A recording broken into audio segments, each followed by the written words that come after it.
Yeah. So I want to keep y'all in the loop. So let me... Wait a minute. Let me make sure. Alright, we're good. Alright. I wanted to remind y'all something real quick, like Nestle. So I read new chapters in the Manga Plus app because it seemed like it updated first. And if you want to know when you can read Road Trigger, the new chapters, it should be in the Shonen Jump app Monday at 1 a.m. So, because it comes out Sunday 15 JST. So, yeah, I don't know if it's going to update now. I checked earlier. Didn't update. But let's get into it. My prediction was kind of close. But at the same time, I only predicted the outcome. I didn't predict all the consequences from it. Actually, I stand corrected. It looks like... Yeah, the new World Trigger chapter. It's now out in the Shonen Jump app. So you can read it ASAP. Hold the Rocky. I'm really excited because what I wanted to happen, in a way, happened. But I'm kind of nervous now. So Rank War is still going on. We just completed round 7. We got to chapter 175.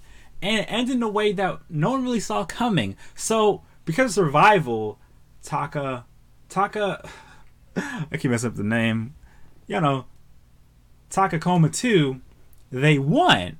But if you really think about it, Asuma Squad, they won because they had a better strategy. And they kind of forced everyone's hand. But what messed us up as well, a situation no one ever imagined happened. Our boy Hughes got finessed. I didn't think it was possible, but it happened. And it was actually just crazy. What I like about Rank Wars, like I was saying earlier, you just don't know what's going to happen until it actually happens. And the way it ended, Hughes, he got tricked. The bagworm fell, and then Asuma killed him. And that's how they lost. But because the buzzer just ended, and one guy escaped, which is a Kaori, that's how everything kind of went south for a bit. But it's a problem. What they didn't anticipate was Asuma's quick thinking, because Asuma was saying he has to go with his gut, and what he really wanted to do was make sure that excuse me, Chika put pressure on Asuma Squad so they can actually win this. And that's what happened. Chika got backed up by Kuga because Asuma had a feeling that the best way to do things, even though it may lead into a trap, have Kuga back up Chika so that way she don't have to worry about getting jumped by Asuma, because they mentioned the way Asuma works, he can actually attack Meteor. So in the worst case scenario, Chika would use Meteor, but because she has no backup, she would be attacked by Asuma. He would destroy Meteor and then snipe her, and then she would lose. Then it would only leave Hughes and Kuga, and since they're not really good at long range, what could they possibly do? Going against a sniper would not be their best option. So Asuma, realizing they got damaged from an attack Hughes did at the very last second, he realized he had to escape. And the thing is, they decided the best thing to do was bail out, because there was no other thing they could have done. Because keep in mind, they were already damaged. And since Takamati was still on the map in the last squad, they got the 2 survival bonus points. So the score was 6-1. No, 6-2-1. It was 6-2-2-1. Takamati having the 6 points. Asuma Squad getting 2 points. Kaguera Squad having 2 points. And Suzunari, one having only 1. And that was a big difference. So even though technically Asuma Squad had upper hand, Takuma 2, they got the W at the very end. And in the comments are saying they never thought this would happen. But one lady was saying she did kind of envision this. They would play like that, the substitution trickery. So it all kind of worked out, and the logs would be very interesting. But I'm happy he mentioned why he didn't want to use Viper earlier. He said he wanted a trump card just in case, it comes down to the last round. He doesn't want all his tricks out there so there's no real surprises. And I actually really agree with that sentiment, because imagine this. If round 8 determines who is going on that away mission, imagine they lose simply because their team made a plan considering all that Hughes can do, because right now not everyone knows what Hughes can do, so that's part of their advantage. And even this match, he didn't show off everything he did. He would have shown off a little taste of his abilities, and it was kind of interesting. They had a flashback on his showing in 174. He was the one to listen to Asuma because he was trying to say, no, Asuma, because he was trying to say, hey, I told you, I only follow orders that make logical sense to me. I'm gonna do my own thing. But I'm happy the way it played out, because if you consider how round 7 went down, I'm pretty sure Hughes blames himself for the loss they took, because he was saying, hey, I got this on deck, and then look what happened. Asuma went down, and then he went down. Probably feels bad about that. But this match was also interesting because it really shows you that Hughes already considers himself part of the team, and what he wants to do is prove his worth. He's not trying to say, I got the sauce, no ketchup, I deserve to be the all-star of the team. I have to prove myself, and I like that.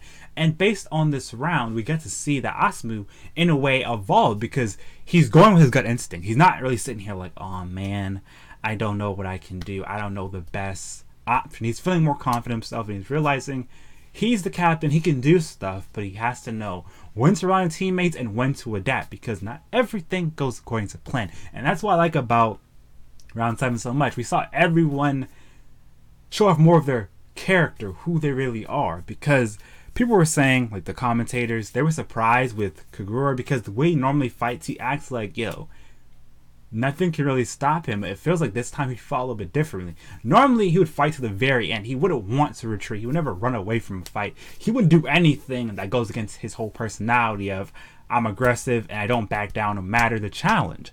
But he was acting that way because he wanted a member of his team to be able to participate in the away mission. I thought that was kind of cute because I never saw that. And Tachi was feeling a little bit bad about himself, but the commentary team was trying to get everybody hyped and help them realize they all did their very best in the circumstance, because who would have thought they would have to fight in the mall?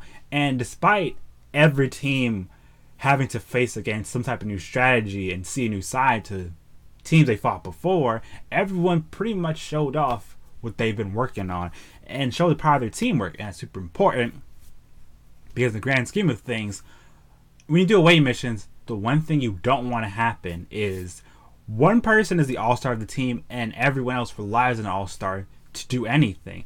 I really like the idea of how, if you're chosen to go on the away mission, you and your team prove that yes, you can be an effective unit. Not only you as a group, but as individuals. Because what I'm really worried about is, we don't know how dangerous away missions are.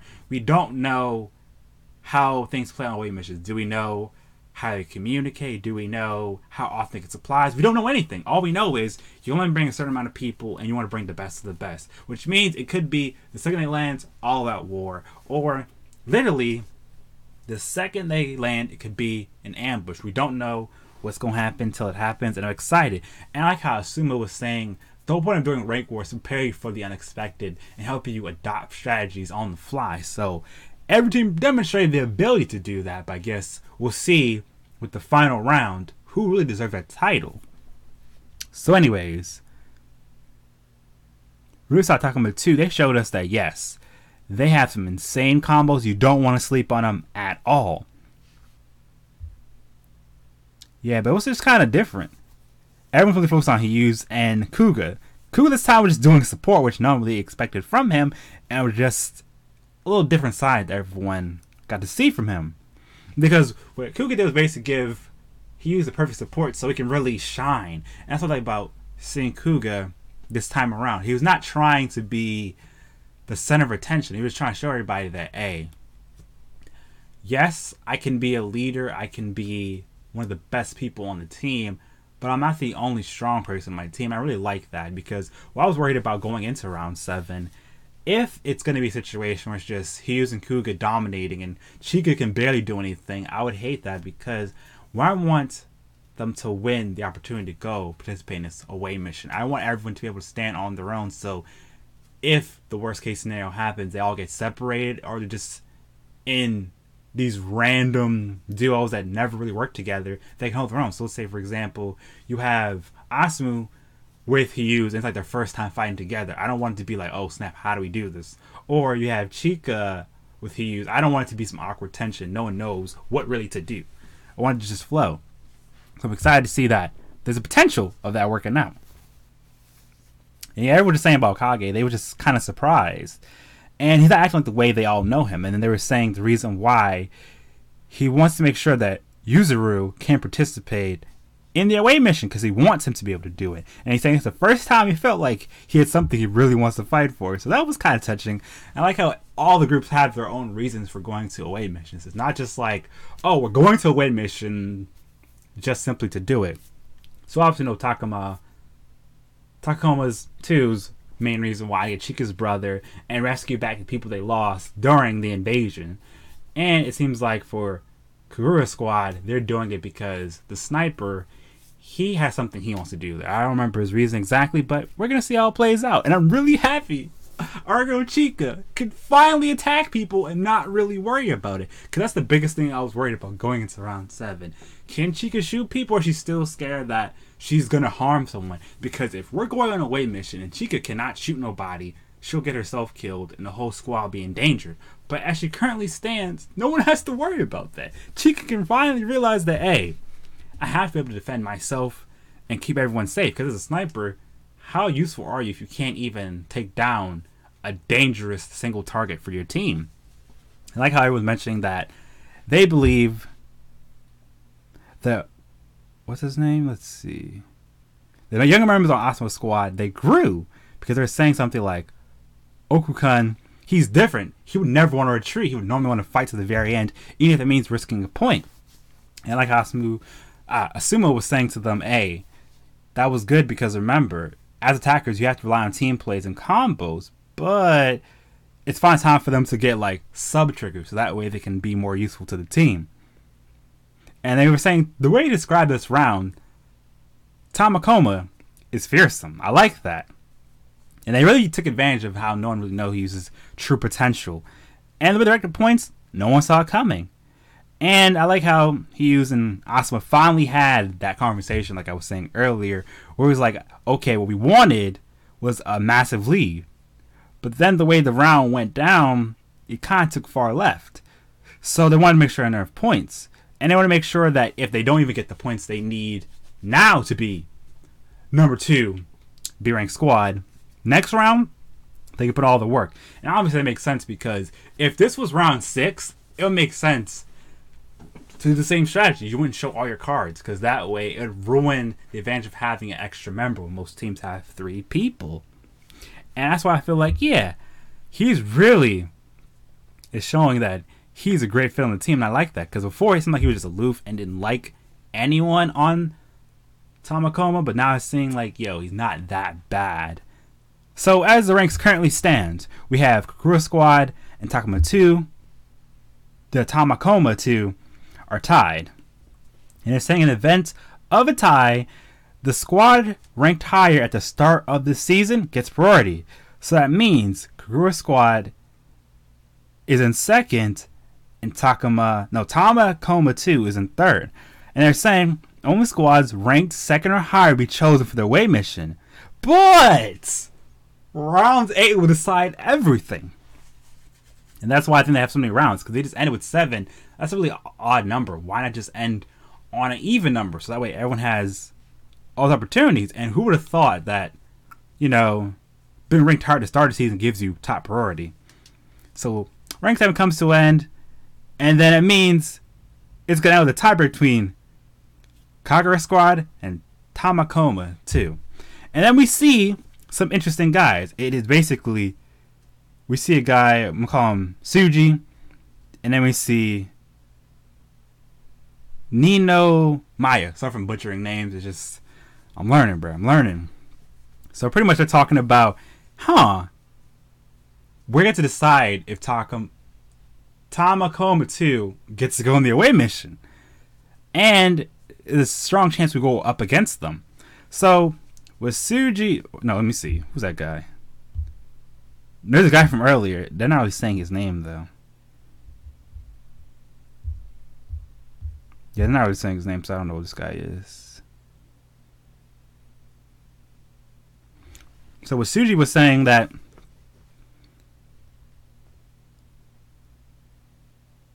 let's see, yeah. So Neoyama Squad is saying that it doesn't matter what we get up against, we're always gonna win. And there's the guy we've seen before. He's pretty much saying that. Saying the captain is saying, "Hey, bro, do you think they can actually win? Do your opinion of them change at all for Tamakoma 2?" And he's like, "Not really." He's saying, as it currently stands, it's just gonna be more interesting. And they all think the same thing. And it ends with this little line: "Time until the final and 8th round of B rank wars is 4 days." And that guy, his name turns out to be, I hope I can say this right, Kohei Izumi, 17. He's A rank, and he's the number 1 on Tachikawa squad, which he's a shooter. So that's pretty interesting, to say the very least. So pretty much means Tamakoma 2 is going up against the best of the best. And the odds of them winning, I would say, are 40%, because he used Kuga. I'm not worried about them. It's just Asumu and Chika. I need them to step their game up just a little bit, because if this goes wrong, Chika will lose her chance to go with her squad and rescue her brother. And I would hate for her to rescue her brother and she has to do it by herself, because it's going to be like a weird moment. Brother's going to ask, "Hey, didn't Asumu say he's going to take care of you and all that stuff?" And I told him to do it anyway, so what's going on? So that's what I'm worried about right now. And I really wonder how it's going to play out. I really want Tamakoma 2 to win it all, because they are the main characters. And if this really, really goes south, it put an awkward taste in my mouth. Because what I'm really worried about is, let's say they don't win for some magical reason, right? What do we do now? What do we do now? Yes, we know one person on Kaguera squad, they have a reason why they want to go on their away mission. But what about the rest of them? What about the captain? Other guy? We don't know yet. What about Ko squad? What's their reason for wanting to go? Since we have the most reason for Tamakoma 2, not only just for one character, but the whole squad, it'd be the best of both worlds. So everybody going there would have something to do, a reason to keep going. And like I said, I really feel like they're going to win, but I want them to earn the win. But if they lose, I want them to gain something out of it. Like, have it for these 4 days, they come up with a good strategy, so no matter what squad they face against, they can handle not only the number 1 B rank team, but prove, hey, they're ready for the title of A rank. But we're just going to see. We're going to see how it all plays out at the end of the day. And I'm excited. So who knows how it's all going to end. But since we know it's going to come down to Kaguera squad and Tamakoma 2 and the number 1 B rank squad and the number 1 A rank squad, let the fun begin, to say the very least. I don't know from you guys, if you read the new chapters, what are you feeling? What squad do you want to win at the end of the day, and why? Do you really believe Kaguera squad has enough reasoning and motivation to win it all? And if they win it all, what would you want to see from them? Let's say our main characters, they win. What exactly do you want to see happen to make you feel satisfied about their win? Do they have to work hard for it? Do you want more of Chika and Asumu to show off their dynamic and really prove that, yes, this is going to be intense, it's going to be hard for everybody, but they're really out here stepping their game up to prove why they deserve this chance, and why, if they even lose, they still should prove to Commander Kido, yes, we heard what you said and we did what we could. Now what? But let us see how it all plays out. I could really say so much more, but that's all my thoughts on the chapter. I'm excited. I want to see greatness. I can see it going either way, but I feel like it's leaning more towards the main character, because everyone's really showing that, yes, they're hungry and they're going to do whatever it takes to get where they want to be. And I feel like when you're given a story and you see the main squad so motivated and do so much to prove themselves, they deserve the W. Plain and simple. It's not like Asumu just came out the gate overpowered. He had to work really hard and prove himself as a captain. So my motivation for wanting to see it all come together, it'd be a more complete picture to see Tamakoma squad to win it all. Kaguera squad, I feel like it would give us some character development for everybody on there, but I don't really care about them like that. And that's that. If you enjoyed this installment on the podcast, Trigger On, which is pretty much episode 4, let me know your thoughts below in the comment section below. Tell your friends about the channel, share your favorite social medias, Leave a like if you enjoyed. Comment your thoughts below. Join my Discord. You want to back me financially? You got a Patreon. Join the Discord, and you're good to go. I could really say so much more, but my crew needs me.